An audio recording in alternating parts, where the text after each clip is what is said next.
Welcome back to the channel, guys. Today we're going to be talking more on Ananta. So this is a Korean article that came out a couple of days ago. I do have it translated here, so there's going to be a couple of words that's a little weird, but I wanted to talk about this one because it was a Q&A and it had a lot of good pieces of information that I know a lot of you guys have been asking about the female protagonist, the story progression, how to get characters, the cosmetics, all that different stuff, potential multiplayer. This actually goes over quite a bit of that.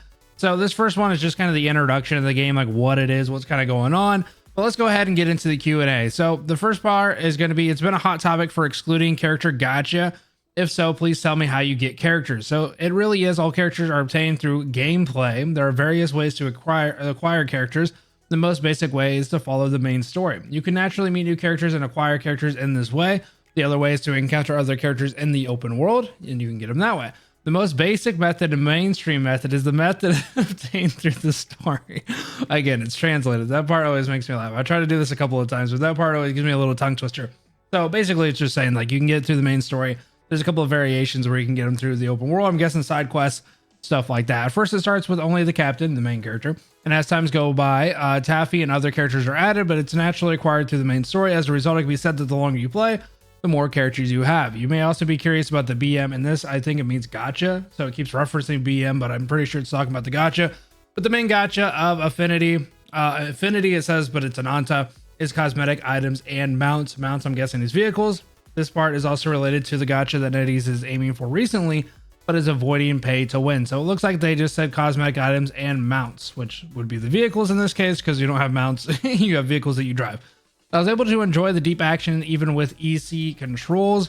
Was the most important part of implementing the combat system. So the important consideration was to lower the control threshold so that users could easily experience the experience of an action movie, that it would be not too difficult to operate at first. In terms of motion, I didn't focus on special effects, but I paid attention to how to respond to various situations as I explore. For example, when the enemy attacks from all sides, I need to properly implement the time I am hit and waiting and the time to counter attack to give the feeling of an action movie. So I paid attention to that. So basically it's just saying that they have, you know, dodges, counterattacks, stuff like that they're looking for, and they got references from movies on how to do that essentially.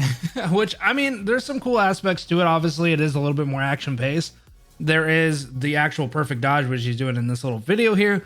There's cases where they actually do like blocks or counterattacks. So there's a little bit of stuff that goes into it. There are so many reactions that action shows remind them of other games, but I wonder if you have referenced other action games as a reference. So rather than referring to a specific game, I refer to cartoons and movies as a whole. Representative examples include Chinese films and Hong Kong films. It's famous for its rich action. I was inspired by that and put a lot of effort into implementing it into the game. Though this, we aim to give players a feeling of entering a movie or a cartoon. So this is kind of the weird part. It does talk a little bit more about some specific games, but he's mainly saying in this one that he was referencing mostly Chinese films and Hong Kong films and wanted to be more like movies and cartoons. And I kind of think that was for more of the general gameplay, because once we get into another Q&A, they do actually break down some of the games they were talking about when it came to some of the mechanics. I wonder what kind of synergy the character combination will create when I switch characters in free ride mode. I moved on to a character in a different area. So this is basically talking about that GTA thing where, you know, you look at your phone and you go from like Captain to Taffy, and then all of a sudden Taffy's doing something like riding the motorcycle or like maybe walking out of a house or something like that. You know, there's some different characteristics of that. It is one of the characteristics of Ananta, and each character has their own lifestyle, behavior pattern, and they're free to move in the city. Each character is given a different status, rank, and life, which can said to be similar to us in reality. Even the characters Captain and Taffy, who focus on the story, live completely different lives. If I were to compare this method to other works, I'd say Marvel movies, just as heroes live his own life. It's kind of weird in the translation. His own life and faces a specific case and works together to solve it. The characters of Ananta also live their own lives and they have their own goal. They gather and work as a team. This is kind of weird because like, yes, it is kind of from different Marvel movies. I can kind of understand what he's kind of talking about in the sense that there's a lot of movies, especially in Marvel, where they have so many different storylines going on that whenever you're in the perspective of like Iron Man or like Captain America or whatever, you have like a different storyline progressing. So it's like, yes, you do have multiple storylines progressing in a lot of Marvel movies, but the actual mechanic itself is weird that he didn't just say it was like from GTA. I don't know if that's a copyright thing, because the actual way that it's implemented is exactly like GTA 5. Now, whatever, I guess, if he doesn't want to like kind of reference that, maybe he was just saying that's where he kind of got the idea of like where he wanted the narratives to go, but we'll have to kind of see. It seemed that the captain was the main character, but it seems to be closer to one of the many main characters, meaning basically that he maybe isn't the main character. Is there multiple main characters like Taffy? Since we are playing from the perspective of each character, does that make each character a main character like it does in GTA? So technically there's not really, I would almost say Michael, I guess, is technically the main character in GTA 5, but you're playing from 3 different perspectives. It says basically it's true that the story develops with the captain as the main character. To explain in more detail, it can be said that the role continues to be confirmed as the situation changes. If you switch to another character, that character will perform his own quest as the main character. So it's kind of like what I was saying. Basically, if you switch to Taffy, you do some missions as Taffy, you are playing as the main character as her, but it's to progress the story for like your character, like your main character. So it does look like the captain will be like the actual face of the character or like the progression of it, but you can play different variances of where like Taffy would be like the main character in that particular side story or like side mission or whatever. So obviously there's like different like main side characters, I guess. I was worried about the specifications, but can I join on mobile without any problems? From the beginning, we aim to do it on mobile without any problems, so we achieve the same quality regardless of PC, console, or mobile. So there's nothing to worry about. So it looks like obviously we got confirmation for PC, console, or mobile. This game's gonna be pretty big from what I understand. The demo build has a linear structure and breaks on its own with the press of a button, but please explain what happens after that. So story mode and explore mode each have a different way of playing, and is basically an open world, but the storyline keeps changing as you explore it. And considering that it is a demonstration build, there are some that are easy to taste. Wouldn't it be difficult to make it too difficult from the beginning? So I think it'd be nice to see it as an attempt to show what kind of game Ananta is. We plan to make up for this kind of quick development and easy difficulty in the official release. So it looks like they're kind of just saying like at the beginning, they want to give you a little bit of a feel for the game. They don't want to throw you into the dogs and wolves, and then you get your butt kicked and all of a sudden you're like, you know, not having a lot of fun. So a lot of these games do that at the very beginning. They kind of like dumb down the difficulty because it's like, well, nobody wants to go in and get their butt kicked for the most part. There's a lot of people who do like that, but you know, general audiences don't. So I can kind of understand that. And it looks like they're going to kind of take a good idea of like what to do after the development or kind of like official release. Whether they go in there and make it a little bit more difficult, we'll have to see.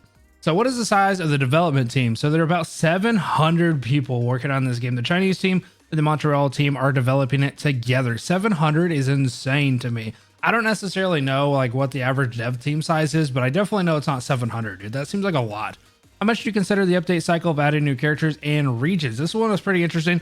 I think we could talk about the update cycle after release, so he kind of wants to defer it. But first of all, we will basically set our own cycle and proceed with updates, but the method will look a little different from existing games.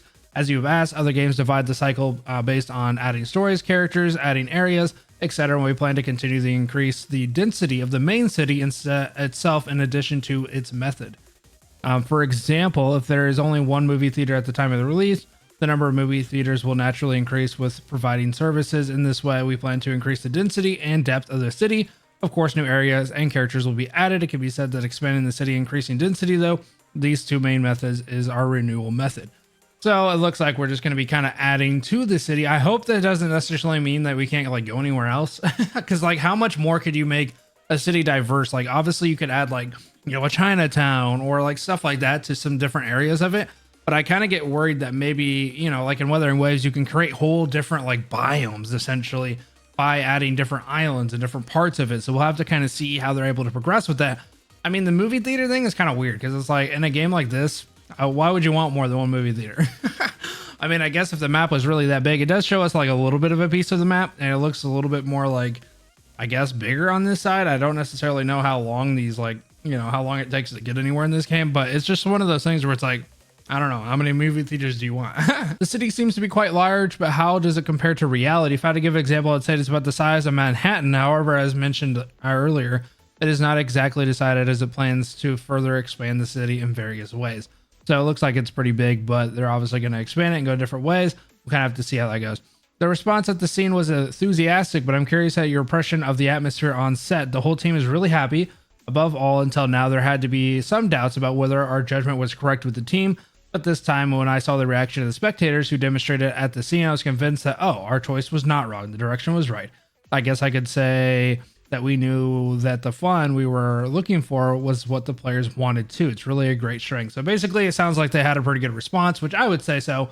So far, the game has had a pretty good response in terms of the gameplay and stuff like that. Obviously, there's some people about copyright, all that different stuff, that the argument there, but most of the people have said that the game looks pretty good. And a lot of the people I've seen who actually played it at the Tokyo Game Show also said really good things about it. So that gives me a little bit of high hopes, and I'm glad that at least it's had a good response thus far. It boasts a vast degree of freedom from combat to exploration and daily life, but it must not have been easy to develop. I'm curious about the intention of the project that was developed in this way. I made it like this in the hope that you can enjoy things that you couldn't do in real life in a virtual city. Everyone has experience living in the city. That's what I think you'll have. That's why I think you'll have a different kind of fun while living freely around in a virtual city. That's why we put a lot of effort into realizing the city. What should I say? I guess I would want to make it exceed users' expectations. For example, in a game set in the city, just because it's a door or a building doesn't mean you can't open and enter. However, in Ananta, the door basically opens and you can enter the building if you mess around. I don't know what that means. In this way, I focused on being able to go where I wanted to go and do things I couldn't do in real life. Does it mean you just walk in anywhere? I'm not necessarily sure what this one is.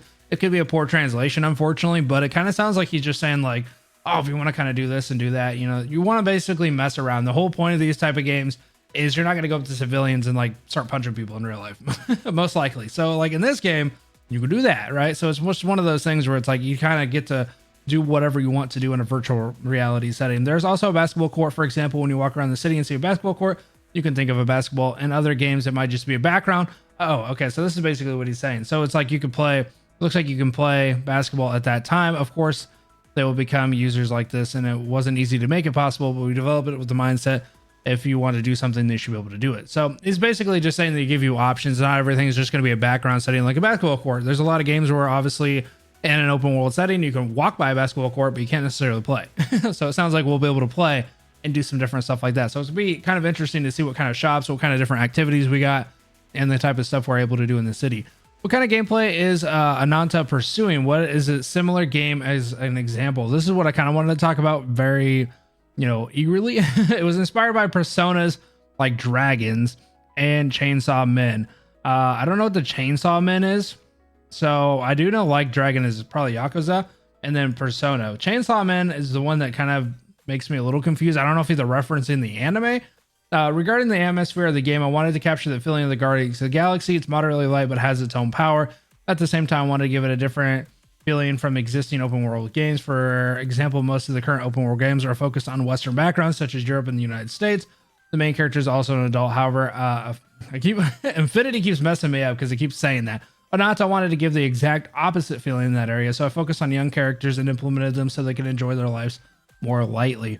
So it does say Guardians of the Galaxy, which is very interesting to me because Guardians of the Galaxy actually does have kind of like this play style a little bit. Obviously, they're not talking about the elephant in the room where it's like, the Spider-Man references, the GTA stuff, some stuff like that, like the Uncharted things. Like there's obviously some other references that they're not necessarily saying here, but I can kind of understand what they mean by like Guardians of the Galaxy just because it has like this kind of city urban feel with like different mechanics and stuff like that. Persona and Dragons. Persona is kind of weird to me because it's like it doesn't really give off Persona vibes. Maybe in the style of the characters, like the design of the characters a little bit. And then Yakuza like a Dragon would be kind of like city stuff, maybe brawler type stuff, because there is, some of those games obviously that just beat the hell out of people. So maybe that's kind of what he's referencing to, but obviously there's some elephants in the room that aren't being addressed. The personality of the character is also important, but please explain what you focused on when designing the character. I took care to make it such a character that sits between ordinary people and superheroes. In reality, you have to go through difficult things in life, but the same goes for the captain and other characters in Ananta. They have their own abilities, but they have practical problems. However, the solution is somewhat different, but it can also be solved like a superhero. So kind of gave him more of a casual look, it sounds like. I mean, I like his overall design. I like that he has like kind of the unkempt tie, a little bit of like a, police outfit. I don't really know what you want to call that, little suit and tie.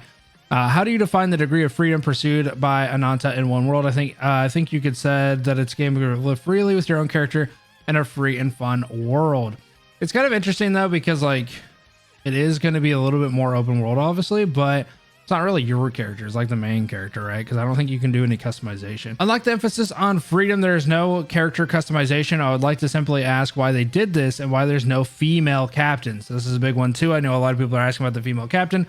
In order to preserve the character of the captain, the face customization function was removed. I tried to solve this regret by buying clothes and changing my clothes.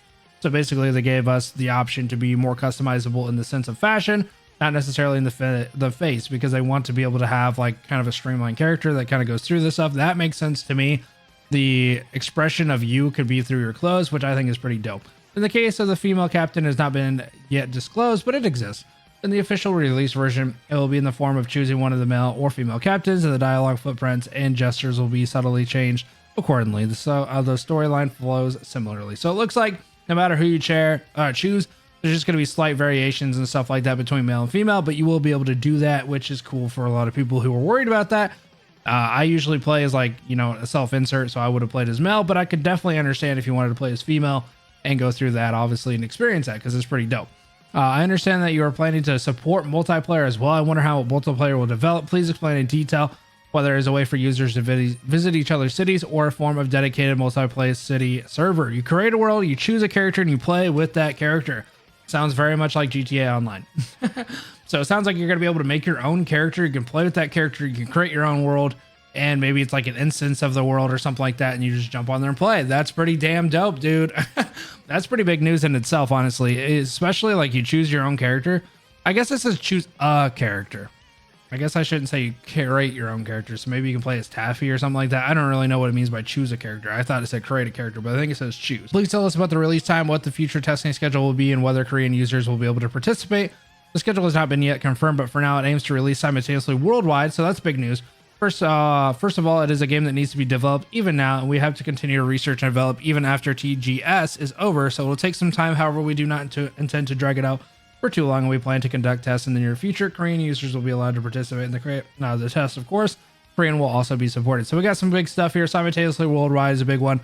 Looks like they are looking to, you know, not take too much time, but obviously with a game like this, they are in kind of the research stage. I mean, they got some stuff for the demo, but we don't necessarily know how far along the demo stuff is, and it looks like they're going to be conducting some stuff in the near future and seeing what's going on, which is super cool.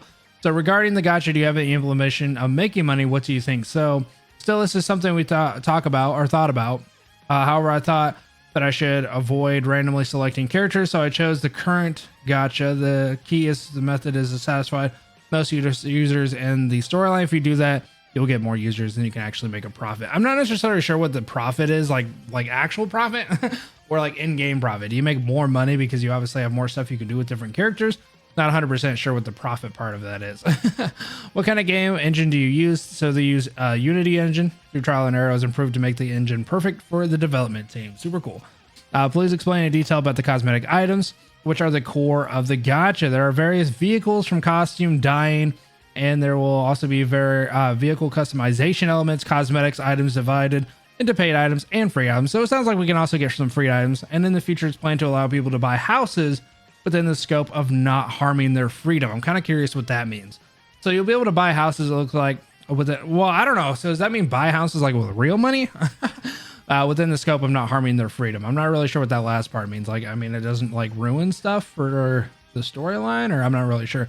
Since it's set in the city, you can expect collaborations with industries other than games, but do you have any blueprints drawn? I think it's too early to answer that part. First of all, the thing is to build a unique IP called Ananta. Only after you have your own color can you think about collaborating with other brands.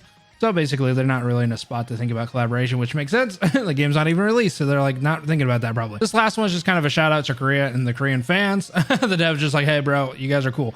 So yeah, that's pretty much all of it. I mean, there's a lot of information here, obviously, to unpack and some different stuff to go over. So hopefully that gives you a little bit more insight on Ananta. And if you guys are super hyped about it, of course, make sure to sub to the channel, and I will see you in the next one. Have a good rest of your night, guys. Peace.